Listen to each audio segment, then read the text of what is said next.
Hi, as you probably can hear from the background noise, summer still hasn't arrived here in England. It's raining heavily again, so I thought I'll do a little bit of work on some of the raw material that I've got sitting around. Now, one of them that I've been looking at for a while is this Trident maple. It's fairly uninspiring as it stands. As you can see, it's got all the growth is happening at the top of the tree, and although it's got a nice little bit of movement at the bottom here, it's severely lacking in branches and general interest. So I thought we'll probably go through and thread graft some of these long branches that I've left to grow out for that purpose into the lower part of this trunk, to give us some interest and something to work with in the future. What we're going to need to do this is a drill with a sharp wood drill bit that's just slightly larger in diameter than the branch that you're going to graft. You're going to need some scissors to strip obviously the leaves off the shoot, and some cut paste or cutting compound to just make sure that the ends are sealed to facilitate the healing on the graft, as we put it. So the first thing to do is to see if we can fit one of those branches into a position where we would like them. Now, I prefer my branches to grow on outside bends on the trunk. So then we can approximate these. So if we carefully move some of these branches down, probably want one of the branches on this side here. So if I bring this branch over and just approximate it to where I want it, and then I can make a mark to see where I'm going to put the hole to feed this branch through. Now, I'm probably going to do more than one graft on this tree at the same time while I've got it on the bench. As I said, it's healthy enough, it's growing strongly, so I'm sure it'll be happy with that. Now, the secret to success on this is to select apical, strong growing branches that are vigorous, because what you want to do is you want these branches to grow quickly once they're in position. So, you know, best to have a branch that comes from the top, let them grow out, and then bring them down with the tip pointing upwards once they're grafted, to continue that strong growth. So I shall go and bring the camera a bit closer so you can see what I'm doing, and we'll get on with the job in hand. Okay, so we've got the tree in position. Now, the first branch I'm going to graft in is a branch that will emerge on this side, growing upwards at an angle, to give me a little bit of upward movement in the branch, but also to allow the shoot to continue growing strongly once it's been grafted. Upward pointing branches generally grow a lot quicker and a lot more vigorous than branches that are pointing downwards. So I shall make a diagonal hole from the inside of the curve in this trunk and emerging on the other side. Now, I've approximated the drill bit to the size of the branch that I'm using. It's just slightly larger to allow me to comfortably feed that through without knocking any of the buds off. So I shall go and start drilling this hole.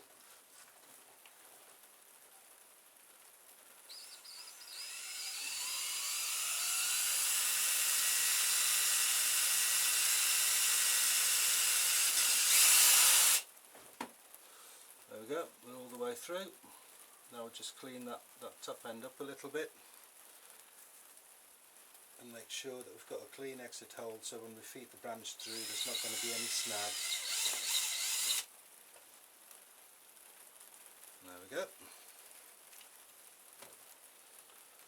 And now we select the branch that's to go into that position. So I've got a variety of branches here that I can choose from, but I think this one is probably the most suitable. It's in a good position and it'll fit nicely through there.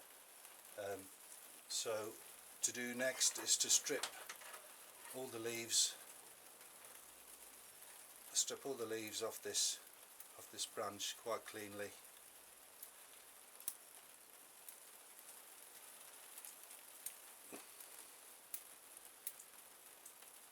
Making sure to keep the buds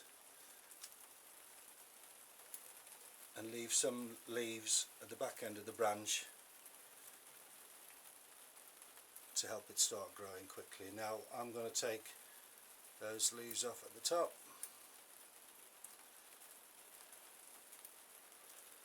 Right, now we'll go and see if we can fit this branch into the hole that we made.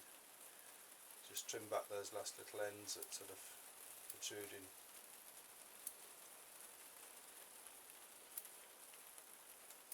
As I said, quite important to make sure you don't damage the buds when you do this, because you want that branch to continue growing quickly and strongly once you've finished the graft.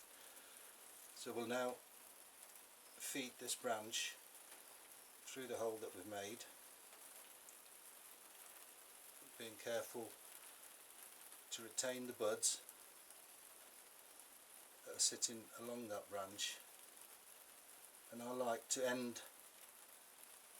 to bring the end of the branch to just before a set of buds, and make sure that I've got at least 4 or 5 sets of buds coming out at the other end. So now it's just a matter of applying a little bit of cut paste to where this hole exits and enters. Now I'll just use some Jap Black here, which is quite flexible cut paste, and it lasts for a long time. It doesn't dry and fall off the tree.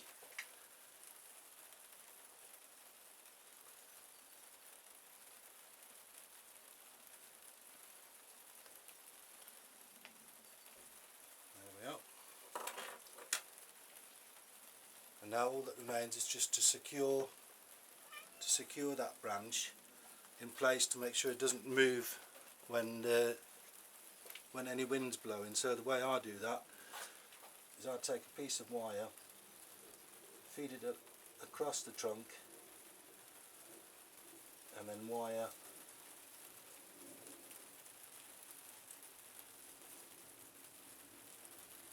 both sides of the branch, which will hold it steady in that position. So that now will not move into either direction, and is held steady on there. I'll just touch up to make sure if I've disturbed any of that cut paste. Touch that up. And there we are, that's the first one of those branches in position. Now I will bring the end of this branch up to make sure that it grows strongly upwards.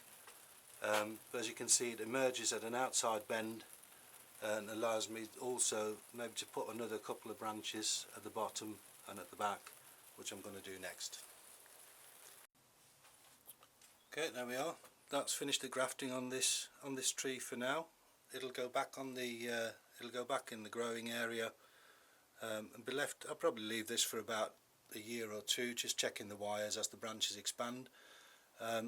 The way this works is that as the branch expands inside the hole, it merges its cambium with the cambium of the trunk. What really needs to happen is for this tree to be left to grow unrestricted until these branches thicken. Now the way you see that these grafts have taken is that you get a thickening of the branch that's coming out of the hole, and you will also see a swelling at the back of the branch. Now the good thing about thread grafting is that you're really gaining 2 branches, because once the branch is taken, if you take the branch off at this higher stage, you actually have got 2 branches that are growing from there, which will help you to thicken the trunk, and also gives you a choice which of these branches to use. Well, here's an example of a thread graft that I've done on this larch tree a few years ago. So you can see this is the original entry of the graft. This is where the branch has been cut, so you can see I've got growth on both sides of the graft. This is the entry side where the original graft was planted, and this is the exit side, and you can see that this is really knitted in well on there. Sometimes they fail, and you can see this is a failed thread graft. The branch that's come out didn't take, and you can see where the entrance was cut for that. Again, there's some grafts on this tree at the moment. You can see this is a thread graft that's coming from this little plant that's sitting at the back here, and there's another one just below it. I'm not sure if you can see that clearly on there. So you can see, this is the way these things work. You let these grow out, and at some stage, once they've taken, you sever the entry branch, and you retain the branches that are growing for further training. Now, deliberately, I've planted these on the outside of bends, so that's the branch most likely that I'll be using, but time will tell. As I said, something to do for a rainy day, when your other trees and your established trees don't really need a lot of work to do. It's always a good time to work on material that you're developing for future bonsai use. As I say, as it stands now, it's nowhere close to a bonsai, but with these new branches now in the lower part of the tree, it certainly has improved the possibilities for this material. Well, and some people know that I like to propagate my own material. Generally, I never waste anything that's useful. So in the process of grafting this tree, this Trident maple, there were some offcuts, and I thought, well, rather than sticking them all on the compost, I'll try and root them. There's sort of a typical shoot that's come off. I've removed the leaves and I've removed the growing tip, and all I'm going to do now is just cut that with a sharp pair of scissors just below a node. Dip it in some rooting gel and pop it into a pot. Now the soil in the pot is just recycled potting soil that's been sifted and strained, so it's quite coarse and free draining. Here's another shoot, so again I'll just pop that below a node, take off any bits that might just rot in the while it's sitting in the pot. So dip it in the rooting hormone, pop it in the pot. As I say, I'm not very scientific about these things. For me, this is just minimising waste really, and maybe in the process getting a bit of free material. If they take, they take. If they don't, I haven't really lost anything. But I've quite successfully propagated Trident maple from cuttings like these, because they're such vigorous trees. They grow quite happily from cuttings, and these are strong shoots from this year's growth. So I'll pop 5 or 6 in this pot, and if they root, it'll give me some material to work on in the near future, or give away to friends, or pop into the club. I've got 5 in there. That'll sit happily in that small pot. And all that happens with it now, I've got half a lemonade bottle that's been cut in half, a clear bottle. Pop that on the top. Pop it in a warm place where it's not getting direct sunshine, so I generally pop it underneath the bench in the greenhouse, and I would suggest that probably 5 or 6 weeks you'll see the first signs of new growth on those. Leave them in there till next spring and pot them up for future use. Hope that's been helpful. Thanks for watching. Bye.